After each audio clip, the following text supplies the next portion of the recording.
ఒక భారీ సినిమా కోసం అభిమానులు ఎట్లయితే ఎదురు చూస్తారో ఆ సినిమాకి సంబంధించినటువంటి ట్రైలర్ రిలీజ్ అయితే దాని మీద ఒక ఆసక్తిని ఎట్లయితే రేపుతారో ఆ చిత్ర యూనిట్, అదే రకంగా ఇప్పుడు చంద్రబాబు నాయుడు గారు 1 year పాలన సందర్భంగా ఈ కేకే సర్వే ఏదైతే గతంలో అన్ని సర్వేలు ఒక ఎత్తు అయితే కేకే సర్వే ఒక ఎత్తు. చాలామంది నమ్మలేదు కేకే ఆ రకంగా ఫలితాలు ఉంటాయని చెప్తే మొన్నటి ఎన్నికలు జరిగిన 2024 ఎన్నికలకు సంబంధించి. అంటే అంత అద్భుతంగా వాళ్ళు నియోజకవర్గాలు తిరిగి సర్వే నిర్వహించడం జరిగింది. ఆ సర్వే చూసిన తర్వాత మరి కూటమి నాయకులు సంకలో గుద్దుకున్న పరిస్థితి అప్పుడు. సో అలాంటి కేకే సర్వే ఇప్పుడు 1 year పాలనకు సంబంధించి నిన్న మొన్న ఆయన కొన్ని ఇంట్స్ ఇచ్చాడు. ఒక ట్రైలర్ రిలీజ్ చేశారు అనుకోవచ్చు సినిమా భాషలో చెప్పాలంటే. ఆ ట్రైలర్ చాలా ఆసక్తికరంగా ఉంది. ఫుల్ రిపోర్ట్ ఎప్పుడు వస్తుందా అని ఎదురు చూస్తూ అంటే ఫుల్ సినిమా ఎప్పుడు వస్తుందా అని ఎదురు చూసేటువంటి పరిస్థితి వచ్చింది. ఎందుకంటే 35 అంశాలతో 100 పేజీల డాక్యుమెంట్ని రిలీజ్ చేయబోతున్నామని చెప్పి కేకే చెప్పడం జరిగింది. అనేక అంశాలకు సంబంధించి 1 year పాలనలో అనేక ప్రశ్నలు, మరి అనేక అంశాలు, ఇసుక పాలసీ అనుకోండి, మద్యం పాలసీ అనుకోండి, సూపర్ 6 అనుకోండి, సచివాలయ వ్యవస్థ, వాలంటీర్ వ్యవస్థ, ఇట్లా అనేక అంశాలకు సంబంధించి ఒక రిపోర్ట్ అయితే, ఒక డాక్యుమెంట్ అయితే రిలీజ్ అయిపోతూ ఉన్నారు ఈ పాలనకు సంబంధించి. జగన్మోహన్ రెడ్డి తక్కువ అంచనా వేసినటువంటి వాళ్ళకి ఈ కేకే సర్వేతో వణుకైతే పుడుతూ ఉంది. ఇందులో ఏమాత్రం డౌట్ లేదు. ఎందుకు ఈ మాట అంటున్నానంటే, సో ఆయన చెప్పిన అంశాల పరిస్థితి ఎవరికైనా అర్థమవుతుంది. 2024-25 1 year అవుతుంది. ఈ 1 year కాలంలో అప్పుడు ఆ ఎలక్షన్ టైంలో గెలిచినటువంటి ఎమ్మెల్యేలకు సంబంధించి ఒక 100 మార్కుల్లో ఒక 30 మార్కులు తగ్గినట్టుగా చెప్తా ఉన్నారు. అట్లా 19 మంది ఎమ్మెల్యేలు. అంటే ఓవరాల్గా కాదు, ఇక్కడ వాళ్ళకు వచ్చింది, మళ్ళీ ఇక్కడ వైసీపీ ఇంకో పార్టీకి సంబంధించి కాదు, వీళ్ళకు వచ్చినటువంటి 100 మార్కులు 30 మార్కులు అంటే 30% ఓటింగ్ అనేది తగ్గిపోయింది.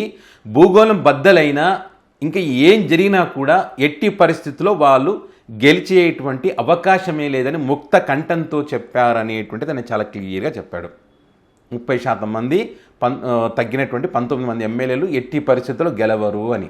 అంటే చూడండి ఏ రేంజ్లో ఉందో, ముక్త కంఠంతో చెప్పారంటే అర్థం చేసుకోండి. ఇంకా అదేవిధంగా 25% ఉన్నవాళ్ళు ఉన్నారు, 10% ఉన్నవాళ్ళు ఉన్నారు, 5% ఉన్నవాళ్ళు ఉన్నారు అని చెప్పాడు ఆయన.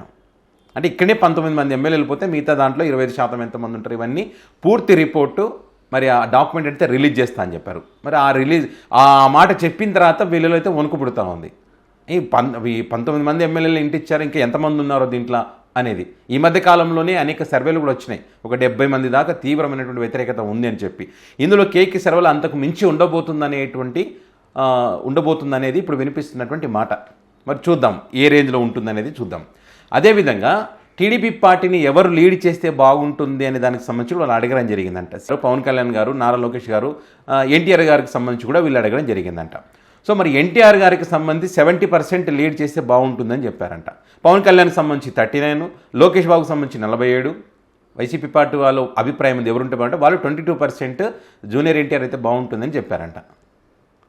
అంటే చూడండి, ఇక్కడ వీళ్ళు ఉన్న దాంట్లో ఎన్టీఆర్ గారి నాయకత్వాన్ని కోరుకుంటున్నారు. ఇక్కడ ఒక కీలకమైనటువంటి అంశాన్ని కూడా చెప్పడం జరిగింది. ఆయన ఈ 10 yearsలో మీరు అప్పుడెప్పుడో 2009లో ఎప్పుడో ఆయన ప్రచారం చేశారు. అప్పటి నుంచి ఇప్పటి వరకు మళ్ళీ ఎక్కడ కూడా ఎలక్షన్స్లో కానీ పాలిటిక్స్లో యాక్టివ్గా లేరు. యాక్టివ్గా లేకుండా ఈ రేంజ్ అనేటువంటిది అసాధారణం. ఎందుకంటే వారసుడు ఆయనే అనేటువంటి ఒక నమ్మకం వాళ్ళలో ఉంది. ఆయనైతే బాగుంటుంది అనేటువంటి అభిప్రాయం వచ్చిందంటే. ఈ మధ్యకాలంలో ఏంటి, నారా లోకేష్ గారు చంద్రబాబు నాయుడు గారు వారసుడు, టీడీపీ పార్టీ వారసుడు, నందమూరి తారక రామారావు గారు వారసుడు అని చెప్పినప్పుడు తీవ్రమైన వ్యతిరేకత వచ్చింది. ఎట్లా వారసుడు అవుతాడు ఈయన, జూనియర్ ఎన్టీఆర్ అవుతారు కానీ ఖర్జూర నాయుడికి వారసుడు అవుతాడు కానీ ఎట్లా అవుతారని చెప్పి కామెంట్స్ కూడా మనకు వినిపించాయి. సో అదొకటి.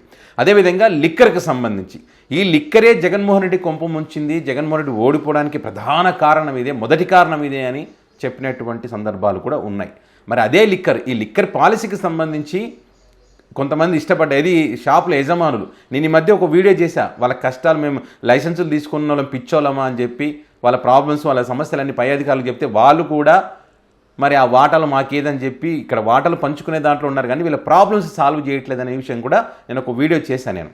అదే అంశాన్ని వీళ్ళు ఇక్కడ ప్రత్యేకించి లిక్కర్కి సంబంధించి ఎక్కువ చర్చ జరుగుతూ ఉంది. ఇక్కడ తీవ్రమైనటువంటి వ్యతిరేకత వస్తూ ఉంది ప్రజల నుంచి అని చెప్పి.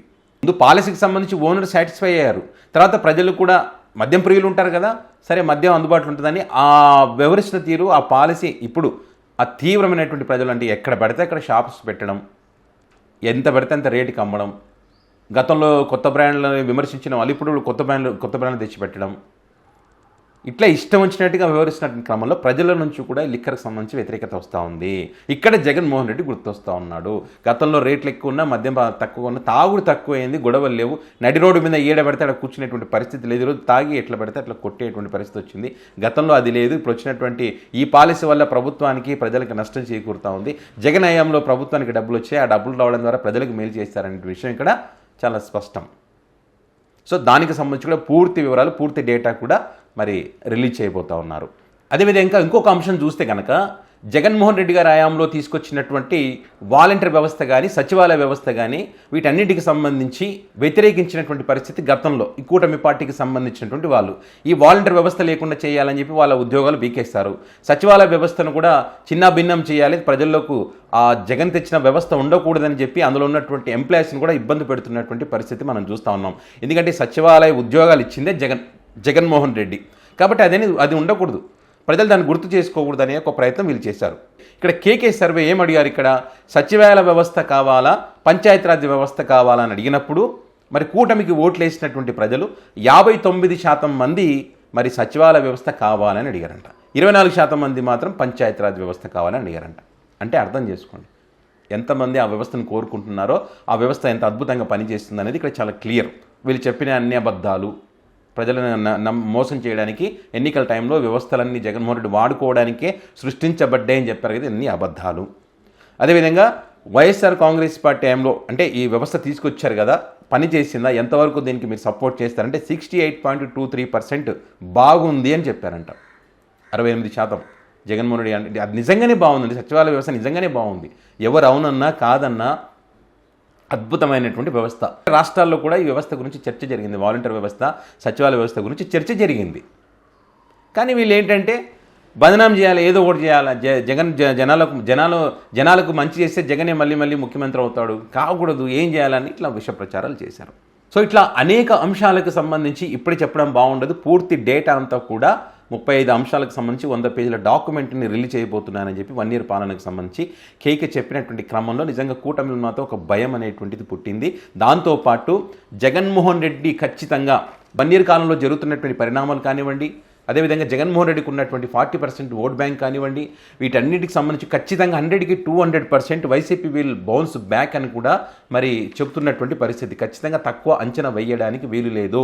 ప్రతిపక్ష హోదా లేదనో 11 సీట్లు వచ్చాయని చెప్పో ఏమాత్రం తక్కువ అంచనా వేయడానికి వీలు లేదు. ఈ 1 ఇయర్ కాలంలో ఈ విషపత్రికలు, విష ప్రచారాలు చేసి ప్రజలు నమ్మించేటువంటి ప్రయత్నానికి పరిమితం అయ్యాయి. కానీ వీళ్ళు ఇచ్చినటువంటి హామీలకు సంబంధించి అమలు చేసేటువంటి అవకాశం లేకపోవడం, పవన్ కళ్యాణ్ గారు ప్రశ్నిస్తానని చెప్పి ప్రశ్నించకపోవడం, ప్రశ్నించాల్సినటువంటి సమయంలో మౌనంగా ఉండడం, లోకేష్ బాబు ఎక్కువ రెడ్ బుక్ మీదే ఫోకస్ చేయడం, ఆ రెడ్ బుక్ ఎఫెక్ట్ మరి ప్రజలకు కూడా ఇబ్బంది కలిగించేటువంటి పరిస్థితి తీసుకొచ్చింది. ఏంటి రెడ్ బుక్ ఏంటి, దీనివల్ల పరిశ్రమలు రావు, ఉద్యోగ అవకాశాలు పెరగవు, ఎప్పుడు రెడ్ బుక్ అనుకుంటే మళ్ళీ దాన్ని ప్రోత్సహిస్తూ మరి అనేక సందర్భాల్లో కూడా రెడ్ బుక్ అంటే భయపడతా ఉన్నారు, బాత్రూంలో జారి పడతా ఉన్నారు, గుండెపోట్లు వస్తున్నాయని చెప్తే ఎవరు రాష్ట్రానికి వస్తారు, ఎవరు పరిశ్రమలు పెడతారు? సో ఇట్లాంటి అంశాలు కానీ, అదేవిధంగా బాబు గారి ఎక్స్పీరియన్స్ అని చెప్పి, సంపద సృష్టి అని చెప్పి ఈరోజు ఖజానా ఖాళీగా ఉంది, ఏం చేయలేనటువంటి ఒక బేలాతనాన్ని చంద్రబాబు నాయుడు గారు చూపిస్తున్నటువంటి క్రమంలో ఈ ముగ్గురు కలిసి ఎన్నికల్లో గెలిచి పైన కేంద్రంలో కూడా వీళ్ళకి సపోర్ట్ చేసేటువంటి ప్రభుత్వమే అధికారంలో ఉన్నప్పటికీ కూడా మరి ఎందుకని రాష్ట్రంలో ఈ రకంగా మరి పథకాలు అమలు చేయకుండా ఏ ఒక్క కార్యక్రమం చేయాలన్నా కూడా చేయలేనటువంటి పరిస్థితుల్లో ఎందుకున్నారనేది ఎవరికి అర్థం కావట్లేదు. ఇవన్నీ కలిపి మరి ప్రజల్లో వ్యతిరేకతకు కారణమయ్యాయి అనేటువంటిది అందరికీ తెలుసు. సో మరి కేకే సర్వాలు ఇంకా ఏమేమి చెప్తారో మనం చూడాలి. అమరావతి మీద దృష్టి పెట్టడం కూడా కొంత మైనస్ అని కూడా ఒక చర్చ నడుస్తూ ఉంది. ఉత్తరాంధ్ర, రాయలసీమ ప్రాంతాలను వదిలేశారనేటువంటి చర్చ నడుస్తూ ఉంది. సో ఇవన్నీ చూస్తే కనుక ఖచ్చితంగా 1 ఇయర్ కాలంలో భారీ వైఫల్యం అనేటువంటిది అంతటా వినిపిస్తున్నటువంటి చర్చ. సో మరి కేకే సర్వేలో ఇంకా ఎలాంటి అంశాలను అంటే వీళ్ళు కొంచెం డిఫరెంట్గా తీసుకుంటారు, ప్రతి నియోజకవర్గంలో చాలా అంశాలను టచ్ చేశారని చెప్తా ఉన్నారు కదా, ఇంకా ఎలాంటి అంశాలు ఉంటాయనేది మాత్రం చాలా ఆసక్తికరంగానే ఉంది.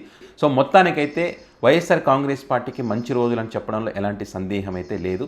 కొంతమంది నమ్మకపోవచ్చు, ఎందుకంటే నిజాలు జీర్ణించుకోలేరు కాబట్టి. సో ఏదేమైనా కూడా ప్రజల చేతులు ఉంటుంది. ప్రజలకు మంచి చేస్తే వాళ్ళు హీరోలు, ప్రజలకు చెడు చేసిన వాళ్ళు జీరోలు అవుతారు. సో చూద్దాం. జగన్మోహన్ రెడ్డి నేను మంచి చేశానని ఇప్పుడు చెప్తా ఉన్నాడు.